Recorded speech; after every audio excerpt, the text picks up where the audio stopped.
All right. So now we want to talk about how bureaucracy is organized and how that's sort of changed over time. Probably want to start with a Max Weber's theory of bureaucracy. Max Weber was or Weber probably is the German pronunciation, was an early 20th century German sociologist, probably one of the more prominent sociologist in history, and he observed that most bureaucracies contain, or at least should contain, the following aspects: a hierarchical chain of command, so chain of command, bottom to top, a division of labor based on specialization, so people should do what they're specialized for, clear and established rules that must be followed, clearly defined goals the bureaucracy strives toward, a merit-based system for hiring and promotion, and job performance, which is judged by productivity. So none of these are particularly controversial, I don't really think. How is bureaucracy organized in the federal government? Well, each president builds a cabinet, and by that I mean they appoint 15 cabinet secretaries: Secretary of Defense, Secretary of the Treasury, Secretary of State, Secretary of Health and Human Health and Human Services, Secretary of Veterans Affairs, et cetera, et cetera. And each of these cabinet secretaries is a member of the president's cabinet. And they're responsible for their department, which is their jurisdiction, which operates under them. Additional advisors can also be chosen for cabinet rank status as well. So sometimes you get people who are members of cabinets who don't have a cabinet level department reporting to them. And this is just up to the president's discretion. Vice president is often given cabinet rank status, even though they don't oversee a federal department. But that's up to the discretion of the president, and this varies from president to president too, as to who they choose and who they don't. Article 2, Section 2 of the U.S. Constitution states the president has the power to nominate, with the consent of the Senate, all officers of the United States. President can also obtain the opinion in writing of any head of an executive department on matters related to that department. So the president wants the opinion of the Secretary of State on a matter related to foreign affairs, then they can request that of the Secretary of State, and the Secretary of State will provide them in writing with that opinion. Article 3, Section 2 of the Constitution also gives more foundation for the guidance for the bureaucracy, and this is the take care clause, and that states the president shall take care that the laws be faithfully executed. So in order to do that, then we need a method for doing it, a way to enforce it, and that is where the bureaucracy comes into play. Now, the term bureaucracy does not appear anywhere in the Constitution. Just to be clear, it is, though, alluded to in sections 2 and 3 of Article 2. All right, so going on next, how is it structured here in the U.S.? Well, there are several departments, boards, institutions that make up the structure of the bureaucracy. The first and most obvious would be the executive departments. These would be the cabinet level departments, including the State Department, Department of Defense, the Department of Justice, the Department of Education, the Department of Veterans Affairs, Department of the Treasury, Department of Homeland Security, et cetera, et cetera. The secretaries of each of these departments are members of the president's cabinet. In addition to this, we also have independent agencies.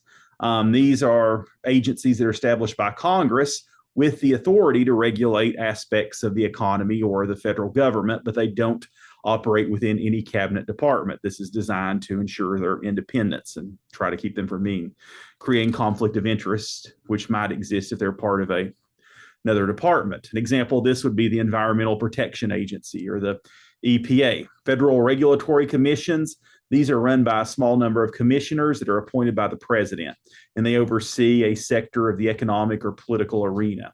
For example, the Securities and Exchange Commission, or SEC, which works to root out corruption and insider trading on Wall Street and things like that. Then there are federal administrations. These are run by the federal government or oversee an area of federal responsibility. For example, the Federal Aviation Administration, or the FAA, over flights and planes in the U.S. Federal boards are another one. They have a narrow scope of authority, but they have quite a bit of power within that narrow scope of authority. They have the power to require changes in operating procedures. For example, the National Transportation Safety Board would be an example of this. There are also federal corporations, which are basically corporations that receive federal funding. Example of this would be the National Railroad Passenger Corporation, or Amtrak, basically the public train system. And last but not least are national endowments. These are federal organizations that receive funding, which is then used for a specifically allocated purpose to promote the public good or a public service. The National Endowment for the Arts or National Endowment for the Humanities being examples of these. Here's each of the 15 cabinet departments, the year they were founded, and the number of employees they have. As you can see, the Defense Department, or War Department, now Defense Department, is the biggest with over 720,000 employees. This does not count active duty military necessarily. Next are state, well, I shouldn't say next. Next would be the Treasury, the 113,000. And as you can see, some are very small. The Education Department only has 4,300 employees, for example. State Department has 35,000. And Housing and Urban Development, less than 10,000. So, of course, obviously, they vary very greatly in size. And the original ones were founded within the Washington administration back in 1789, and we've added several since then. Most recent was the Department of Homeland Security in 2003. This was, I should have updated this slide. I will update this for the PowerPoint when I put it up, because this is an old one. But basically, you can just look at this. I don't expect you to have all these memorized. All right, so there are really four components of the bureaucracy. One is the mission, the other is the hierarchical decision-making process, another is expertise, and another is bureaucratic culture.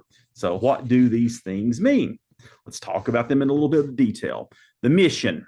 Each federal agency has a stated mission that defines its role and responsibilities within the federal government or within the federal bureaucracy. And what does this mean? What is the mission? What is it supposed to do? Well, this basically means that the mission is, so let's say the State Department. I don't have the mission memorized or in front of me, but basically it is to advance U.S. interests in the realm of international affairs. So we would be able, that tells us what it's supposed to do. It's also a way to hold the department accountable. How well is it? If it has a clearly stated mission, we can evaluate how good of a job it is at meeting this mission. Next would be the hierarchical decision-making process. An employee's decision on the implementation of a policy is reviewed at each higher level of the organization. So an employee recommends an action. They hand this off to their supervisor. They look over it, review it, kick it up to their supervisor, et cetera, et cetera. There are advantages and disadvantages to this. The advantage is it ensures consistency and predictability. It also means more eyeballs looking at something usually means that the final product is much more considered and much less likely to have unintended consequences. Disadvantage, obviously, is this is slow. This takes a long time. And at times when immediate action or quick action is needed, this can really be a drag.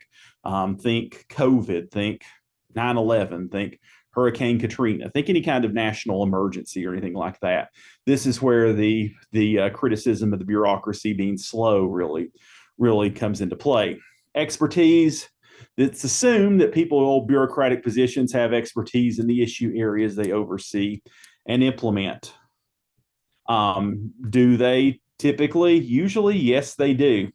Not necessarily true, but usually people who have these positions do have qualifications for them. How do you gain expertise? A bunch of ways. Could be just time spent on the job, could be outside experience, could be through education, could be from serving in Congress.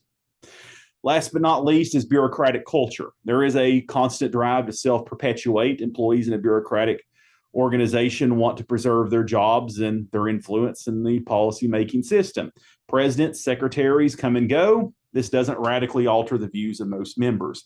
Any kind of job where you've had people who've been there a while, some new boss comes in and says everything, we're going to be making some big changes here, everything's going to be different. Usually the people who've been there a while will roll their eyes at that because they probably heard it before. You're a career civil servant, which is another way of saying bureaucrat. That means that you're probably there 30 to 40 years. There's going to be there's going to be multiple presidents and multiple cabinet, multiple secretaries during your time on the job. And so none of this is really going to greatly alter how you view your job and what you view it to be. So that's kind of bureaucratic, which can mean we get more expertise this way, but we also may get more resistance to change. Also, everybody who has a job generally wants to keep that job. So you may not be, incentive is to do your job well so that you can justify your existence, but maybe not so well as that you solve the problem you were hired to address. Like, I don't know, say if we solve the problem of drugs, for instance, illegal drugs, there wouldn't be a need for the DEA anymore, right? So obviously I don't think that's going to happen, but that was just an example that came to mind. So generally, in every budget, each department's going to want more money in each budget request. They aren't necessarily going to get it, but they're all going to want it, and they're all going to have arguments for why they should get it. So, as I said, there's a drive to self-perpetuate and perhaps even expand. All right, so we'll stop here. Next, we're going to come back and talk about sort of the history of bureaucracy, how we got the one we have and how we got here. So I'll talk to you soon. Goodbye.